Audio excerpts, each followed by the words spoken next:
आज हम बात करने वाले हैं कोशल स्टेट मूवमेंट के बारे में, जो कि एक नए राज्य के निर्माण की मांग है वर्तमान समय के उड़ीसा राज्य से।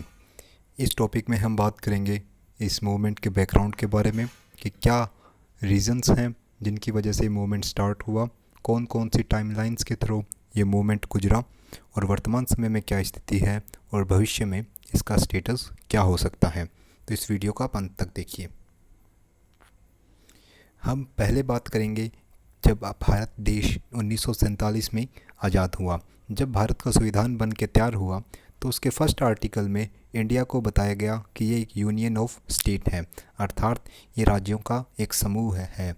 आज़ादी के समय हमारे देश में कुल 12 राज्य थे और वर्तमान समय में हमारे देश में कुल 28 राज्य तथा 8 केंद्र शासित प्रदेश हैं।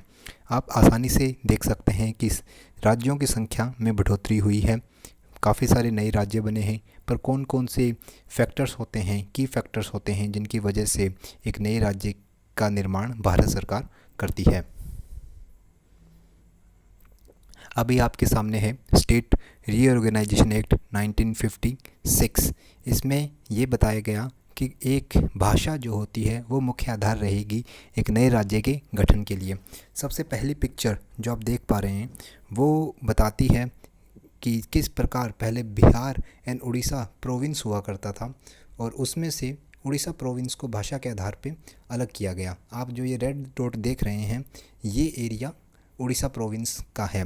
दूसरा जो पिक्चर है उसमें आप मद्रास प्रोविंस जो था, जो वर्तमान समय के तमिलनाडु, कर्नाटक, आंध्र प्रदेश तथा तेलंगाना को मिलके बनता था, उसमें से जो नॉर्थन हिस्सा था जो कि तेलुगु बोलने वाला था उसको स्टेट ऑफ आंध्रा डिक्लेयर किया गया, अर्थात एक नए राज्य का गठन हुआ। इसी प्रकार से पंजाब से हिमाचल तथा हरियाणा को भाषा के आधार पर अलग किया गया तथा जो बॉम्बे प्रोविंस था जो कि गुजराती तथा मराठी बोलने के आधार पे दो अलग अलग राज्यों में, जिनको वर्तमान समय में गुजरात तथा महाराष्ट्र कहते हैं, के रूप में आगे चल के नया 2 राज्य बने। अभी हम लौटते हैं हमारे जो कोर टॉपिक है उसके ऊपर। अगर आप वर्तमान समय में उड़ीसा राज्य के बारे में सोचेंगे तो सबसे पहले आपके दिमाग में पिक्चर आएगी जगन्नाथपुरी टेम्पल की, जो कि 4 धामों में एक धाम है, यूनेस्को वर्ल्ड हेरिटेज साइट्स की जैसे कि कोणार्क सन टेम्पल, और तीसरी पुरी के बहुत सुंदर समुंदर तट, उनके बीचेस के बारे में। परंतु ये तीनों ही पिक्चर्स जो हैं वो उड़ीसा के जो कोस्टल सिटीज़ हैं, कोस्टल ज़िले हैं जो समुद्र से लगते हैं, जो पूर्व दिशा में आते हैं, उनकी है। परंतु जो पश्चिमी उड़ीसा है, जो वेस्टर्न उड़ीसा है, वो कुछ अलग ही तस्वीर बयान करता है। वो क्या है आज आइए देखते हैं। इन न्यूज़ आर्टिकल को रेफरेंस में लेकर आप ये देख सकते हैं कि वेस्टर्न उड़ीसा के काफ़ी सारे हिस्सों में लोगों के परचेजिंग पावर अत्यंत कम है, उनके पास अपनी फूड खरीदने के भी पैसे नहीं हैं, जिसकी वजह से उनको स्टारवेशन अर्थात भुखमरी तथा माल न्यूट्रिशन जैसे कि कुपोषण का शिकार होना पड़ता है तथा समाज में कुछ ऐसी घटनाएं जिसको आप यहाँ पढ़ सकते हैं का भी सामना करना पड़ता है जो एक सभ्य समाज में नहीं होनी चाहिए। जैसे कि एक महिला ने अपने बच्चों को बेच दिया जस्ट बिकॉज वो भूखा ना मरे।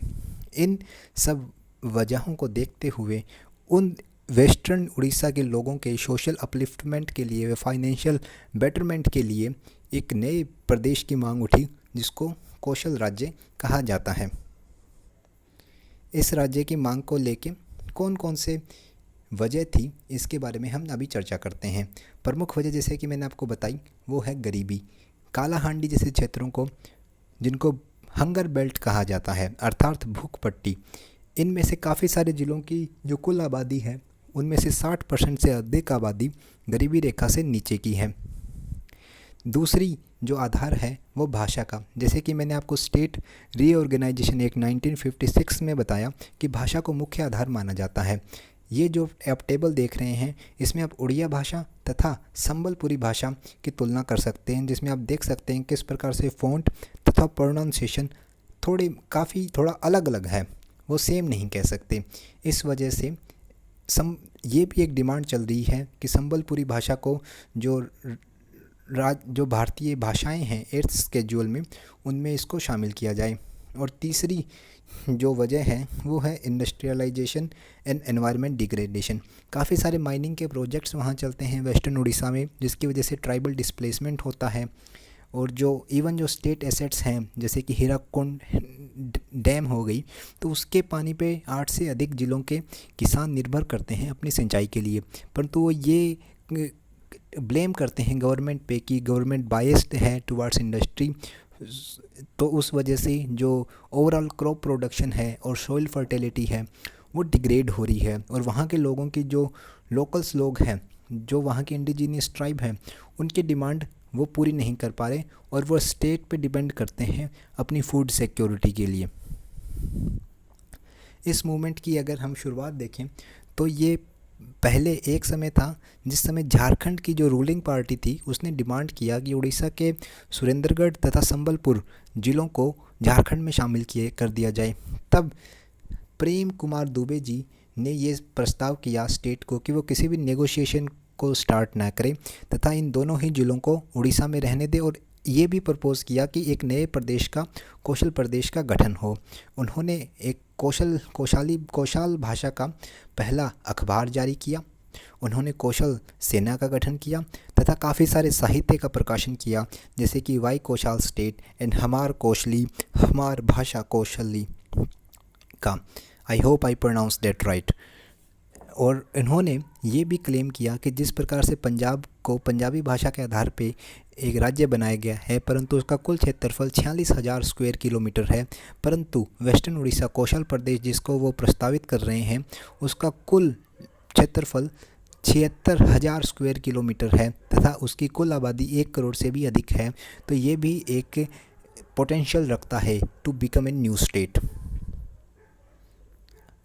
अब हम वर्तमान समय में क्या स्थिति है इस आंदोलन मूवमेंट की बताते हैं। जो उड़ीसा गवर्नमेंट है उन्होंने वेस्टर्न उड़ीसा डेवलपमेंट काउंसिल का गठन कर दिया है, जो कि 1998 में किया है। ये जो आप एरिया में देख रहे हैं ये उड़ीसा का मैप है तथा जो कलरफुल दिख रहे हैं ये वेस्टर्न उड़ीसा के उन प्रभावित ज़िलों का है जिस पे ये कमेटी कार्य करती है। ये वहाँ के चिकित्सा, शिक्षा, रोड ट्रांसपोर्टेशन और डेवलपमेंट के प्रोजेक्ट्स पे अलग से बजट देती है, जिसके बारे में सारी इन्फॉर्मेशन इनकी वेबसाइट पे उपलब्ध है। आप एडिशनल कोई इन्फॉर्मेशन चाहते हैं तो आप राइट टू इन्फॉर्मेशन के जरिए प्राप्त कर सकते हैं। आप इनके ऑफिशियल वेबसाइट पे जाके जो आपको सोचना चाहिए उसके बारे में आप पता कर सकते हैं। ये सारी जानकारियाँ जो भी मैंने अभी कौशल मूवमेंट के बारे में एज ए रेफरेंस इंटरनेट से प्राप्त करी हैं, आप भी अपनी अगर इसमें कहीं कोई गलती हो तो आप मुझे बताइए, अपना फीडबैक दीजिए कमेंट सेक्शन में, और आप एडिशनल कोई इन्फॉर्मेशन ऐड करना चाहते हैं तो वो भी आप हमारे साथ साझा कीजिए। धन्यवाद। जय हिंद।